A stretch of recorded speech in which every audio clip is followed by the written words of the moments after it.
क्या कोई कंपनी इतनी पावरफुल हो सकती है कि वो एक पूरे कंट्री को तबाह कर दे? उसकी जमीन, उसके खेत, उसके पीने का पानी, हर चीज को जहर बना दे। हजारों बल्कि लाखों लोगों को जानबूझकर कैंसर का मरीज बना दे। और फिर वो कंपनी इतनी ताकतवर हो जाए कि अपने खिलाफ उठने वाली हर आवाज को पूरे जोर के साथ कुचल दे, चाहे उसके लिए उसे मिलिट्री ही यूज करनी पड़े। दुनिया की बड़ी बड़ी रॉयल फैमिलीज उस कंपनी की बैक पर हो और फिर वो कंपनी पैसा और मीडिया प्रोपेगेंडा यूज करके अपने हर गुनाह पर पर्दा डाल दे, क्योंकि जो कुछ उस कंपनी ने किया है अगर वो खुलकर सामने आ जाए तो पूरी दुनिया हिलकर रह जाएगी। लेकिन अब वक्त आ गया है कि इस कहानी को एक्सपोज किया जाए। सच ये है कि आज की वीडियो में हम आपको बताने जा रहे हैं एक ऐसी ही कंपनी की कहानी जिसने अपने फायदे के लिए लाखों इंसानों की जिंदगी दांव पर लगा दी। ये कहानी शुरू होती है 19वीं सदी में। 1833 में लंदन में एक बहुत बड़ा बिजनेसमैन था जिसका नाम था सैमुअल। सैमुअल समुद्री खौल या जिन्हें सी शेल्स भी कहा जाता है, उनकी इंपोर्ट एक्सपोर्ट का काम करता था। 1870 में सैमुअल के मरने के बाद उसका सारा बिजनेस उसके दो बेटों के कंट्रोल में चला गया। बड़े बेटे मार्कस ने लैंप्स में डलने वाले केरोसिन, जिसे मिट्टी का तेल भी कहते हैं, उसे एक्सपोर्ट करने का काम शुरू कर दिया। अब उस जमाने में ये तेल इन शिप्स में ऐसे बैरल्स के थ्रू एक जगह से दूसरी जगह भेजा जाता था और उससे मसला ये होता था कि ये बैरल्स लीक हो जाते थे और तेल जाया हो जाता था। मार्कस ने इसी प्रॉब्लम को हल करने के लिए ऑयल टैंकर डिजाइन किए ताकि तेल डायरेक्टली सी पोर्ट्स पे खड़े टैंक्स में डाला जा सके। और फिर 1892 में पहली बार मार्कस के बनाए हुए टैंकर्स में ये तेल सुएज कैनाल को क्रॉस करके इधर एशियन मार्केट्स जैसे कि थाईलैंड और इंडोनेशिया तक पहुंचा, जो उस वक्त ब्रिटिश एम्पायर के कंट्रोल में थी। ये पहला मौका था कि एशिया और यूरोप की ऑयल की सप्लाई समंदर के जरिए आपस में कनेक्ट हुई। इस एक ट्रिप की वजह से मार्कस को एक बहुत बड़ी बिजनेस अपॉर्चुनिटी नजर आ गई। उस जमाने में सिर्फ एक और कंपनी थी जो ऑयल सप्लाई करने का काम कर रही थी और वो थी स्टैंडर्ड ऑयल, रॉकफेलर फैमिली की अपनी ऑयल कंपनी। लेकिन स्टैंडर्ड ऑयल सिर्फ यूरोप तक ऑयल सप्लाई कर रही थी और उन्हें जब पता चला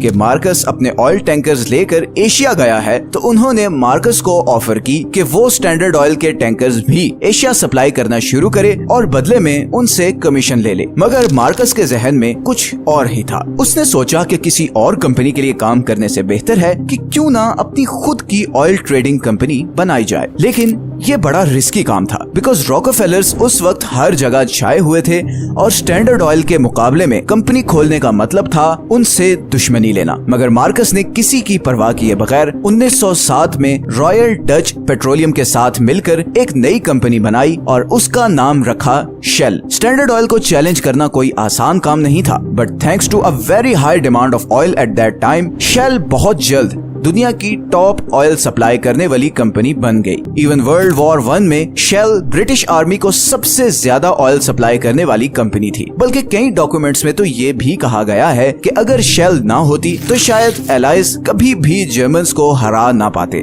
वर्ल्ड वॉर 1 के बाद दो चीजें एस्टेब्लिश हो चुकी थी। एक ये कि ऑयल 20th सेंचुरी का सबसे इम्पोर्टेंट रिसोर्स है, जिसके पास भी ऑयल सप्लाई का कंट्रोल होगा वही दुनिया पे राज करेगा। और दूसरा ये कि शेल अब स्टैंडर्ड ऑयल को बीट करके दुनिया की सबसे बड़ी ऑयल कंपनी बन चुकी थी। लेकिन ऑयल का सबसे बड़ा मसला ये है कि आप अपनी मर्जी से इसकी सप्लाई या प्रोडक्शन बढ़ा नहीं सकते। एक तो ऑयल रिजर्व्स कुछ लिमिटेड कंट्रीज के पास हैं और दूसरा इसे एक्सट्रैक्ट और रिफाइन करना भी अच्छा खासा महंगा काम है। और फिर जिन कंट्रीज के पास ऑयल के रिजर्व्स हैं वो बड़ा प्रोटेक्टिव होते हैं अपने नेचुरल रिसोर्सेज को लेकर। इसीलिए मार्कस के माइंड में इसका सोल्यूशन ये आया कि वो कोई ऐसा कंट्री ढूंढे जिसके पास ऑयल के बड़े रिजर्व्स हों। वो कंट्री अच्छा खासा गरीब भी हो और वहाँ पर ठीक ठाक करप्शन भी हो। ये सारी कंडीशंस सिर्फ एक कंट्री पर पूरी होती थी और वो था अफ्रीका के वेस्ट में लोकेटेड अफ्रीका का सबसे रिसोर्स रिच कंट्री नाइजीरिया। पूरे अफ्रीका के सबसे बड़े ऑयल और नेचुरल गैस के रिजर्व्स नाइजीरिया में हैं। इसी अपॉर्चुनिटी को भांपते हुए शेल ने 1940s में नाइजीरिया में अपनी कंपनी सेटअप कर ली और फिर नेचुरल खूबसूरती से माला माल ये कंट्री प्रॉफिट के लालच और पावर की हवस की भेंट चढ़ गया। शेल ने नाइजेरियन गवर्नमेंट के साथ पार्टनरशिप कर ली ताकि उनके और बिलियंस ऑफ डॉलर्स के प्रॉफिट के दरमियान कोई ना आए। अब आप चाहे लोगों के पीने का पानी या किसानों के खेतों को जाने वाला पानी जहरीला बनाएं, कोई आपको नहीं रोक सकता। किसान खेत जाते हुए डरते थे कि कहीं गलती से उनसे माचिस न जल जाए और सारे खेतों को आग न लग जाए। नदियों में पानी कम और तेल ज्यादा था। कई किसान तो लिटरली इस तेल में तैरकर अपने खेतों तक पहुंचते थे। सारी नहरें तेल की वजह से खाली हो चुकी थी। लोग पानी लेने के लिए नल खोलते तो उसमें से भी तेल निकलता। लोगों में कैंसर फैलना शुरू हो गया। ऐसी बीमारियां फैलने लगी जो पहले किसी ने सुनी भी नहीं थी। खेत बंजर होने लगे और मजबूरन लोगों ने शेल के खिलाफ प्रोटेस्ट्स करना शुरू कर दिए। लेकिन जब गवर्नमेंट ही आपके पार्टनर हो तो प्रोटेस्ट्स आपका कुछ नहीं बिगाड़ सकते। 1990 में शेल के खिलाफ होने वाले प्रोटेस्ट्स पर आर्मी बुलाई गई और निहत्थे लोगों पर गोलियां चलाई गईं और ग्रेनेड फेंके गए। 80 लोग मारे गए और 600 घरों को आग लगा दी गई। इन लोगों का जुर्म सिर्फ ये था कि ये एक कंपनी के खिलाफ आवाज उठा रहे थे जिसने इनके पीने का पानी और खाना उगाने वाले खेतों को जहर बना दिया था, जिसकी वजह से इनके बच्चे कैंसर से मर रहे थे। शेल को इस सारी ट्रेजेडी से कोई फर्क नहीं पड़ा, बल्कि 3 साल बाद ही 1993 में एक नई पाइपलाइन के खिलाफ होने वाले प्रोटेस्ट्स पर शेल के कहने पर नाइजेरियन आर्मी ने डायरेक्ट फायरिंग की, जिससे एक आदमी की मौत हो गई और 11 लोग घायल हो गए। शायद आपके जहन में यह सवाल आ रहा हो कि नाइजेरियन मिलिट्री कैसे एक कंपनी के लिए अपने लोगों पर गोली चला सकती है। तो दोस्तों, शेल सिर्फ गवर्नमेंट ही नहीं बल्कि नाइजेरियन आर्मी जनरल्स को भी हैवी फंडिंग दे रखी थी। इसके साथ साथ शेल ने नाइजेरियन आर्मी को state of the art guns, ships और इवन हेलीकॉप्टर्स भी गिफ्ट किए। जब सबका कॉमन इंटरेस्ट एक हो तो फिर प्रोटेस्टर्स की वैल्यू ही क्या रह जाती है। शेल ने पैसे के जरिए सबको खामोश करवा दिया था। सब कुछ शेल के कंट्रोल में था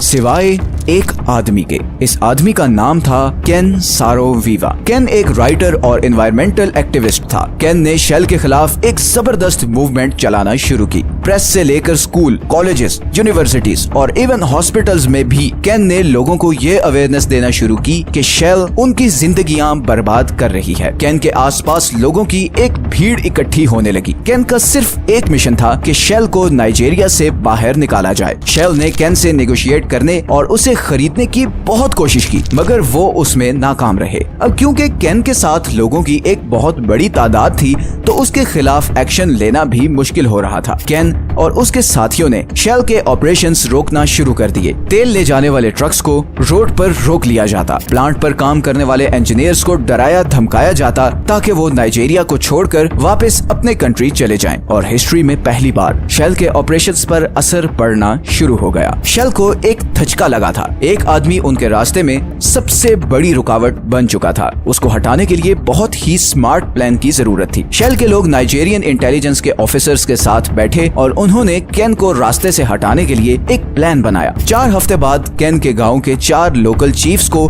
बेदर्दी से कत्ल कर दिया गया और इसका इल्जाम केन और उसके साथियों पर लगाया गया। हालांकि जिस दिन ये मर्डर हुआ, केन उस दिन गांव में था ही नहीं। केन के गांव के चंद लोगों को रिश्वत देकर झूठी गवाहियां दिलवाई गई और फिर 1 साल बाद ही 1995 में केन और उसके 9 साथियों को फांसी दे दी गई। मैसेज बहुत ही क्लियर था, जो भी शेल के खिलाफ जाएगा उसका यही अंजाम होगा। इन 9 लोगों की फैमिलीज ने नेदरलैंड्स में शेल के खिलाफ केस किया और फिर 2017 में 22 साल बाद शेल को इस ट्रेजेडी का आधा कसूरवार ठहराया गया। हालांकि 5 लोगों ने आकर कबूल किया कि उन्होंने शेल के कहने पर केन के खिलाफ झूठी गवाही दी थी। शेल को सिर्फ $15 मिलियन का फाइन करके छोड़ दिया गया। 2018 में दुबई में एक प्राइवेट प्रॉपर्टी डेटा लीक हुआ जिसमें देखा जा सकता था कि शेल ने $1.3 बिलियन की प्रॉपर्टी नाइजीरियन पेट्रोलियम मिनिस्टर और कुछ नाइजीरियन मिलिट्री जनरल्स को गिफ्ट की थी। इसी तरह इस कंपनी ने सिर्फ गवर्नमेंट और मिलिट्री को ही नहीं बल्कि आम लोगों में भी अपना अच्छा इमेज बनाने के लिए ऐसी मीडिया कैंपेन्स की, जैसे कि ये एड। इसमें देखा जा सकता है कि शेल अपने आप को एक ऐसी कंपनी के तौर पर पेश कर रहा है जो एनवायरमेंट फ्रेंडली एनर्जी में इन्वेस्ट करता है। इसी तरह दिसंबर 2011 में 40,000 बैरल्स नाइजर रिवर में लीक हो गए और ये दरिया लिटरली काला हो गया। इस दरिया की सारी मछलियां मर गईं, आसपास के खेत तबाह हो गए, लोगों के पास पीने के पानी का एक कतरा नहीं रहा और बदले में शेल ने सिर्फ ये कहा कि ये बैरल्स लीक होना शेल की नहीं बल्कि नाइजेरियन पेट्रोलियम वर्कर्स की गलती है। 2017 में एक स्टडी पब्लिश हुई जिसमें ये इंकशाफ किया गया कि जो माएं नाइजर रिवर के 10 किलोमीटर के रेडियस में रहती थी उनके छोटे बच्चे के पहले महीने में मरने के चांस 50% हैं और बचने की सूरत में भी फिजिकली और मेंटली डिसेबल्ड होने के चांसेस 40% है। इन सब वाकयात के बाद नाइजेरियंस में शेल के खिलाफ गमो गुस्सा बहुत बढ़ गया, बल्कि अब तो कई ग्रुप्स हथियारों के साथ शेल और नाइजेरियन गवर्नमेंट के खिलाफ लड़ रहे हैं। एक सिविल वॉर की सी सिचुएशन बनी हुई है नाइजेरिया में और उसकी वजह सिर्फ